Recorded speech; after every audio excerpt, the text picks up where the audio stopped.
ఆనాడు మేము ఎన్నికల ప్రచారంలో మీ గ్రామాల్లో వచ్చిన హామీ ఇచ్చినాం.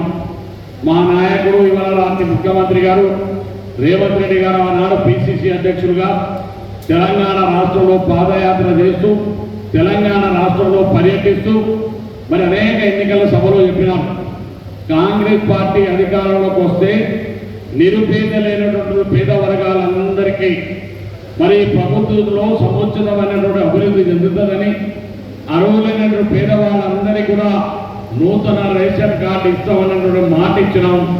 ఆ మాట ప్రకారం ఈరోజు మన పిఏపల్లి గూడుపల్లి మండలాలకు సంబంధించి ఇవాళ ఒక పిఏపల్లి మండలంలో 1192 నూతన రేషన్ కార్డు, అదేవిధంగా గూడుపల్లి మండలంలో 400 కుటుంబాలకు ఇవాళ రేషన్ కార్డు పంపిణీ చేసేటటువంటి ఒక బృహత్తరమైనటువంటి కార్యక్రమాన్ని వాళ్ళ చేపట్టడం ఎంతో సంతోషం అని చెప్పి మరొకసారి మీకు ఈ సందర్భంగా మనం చెప్తున్నాం.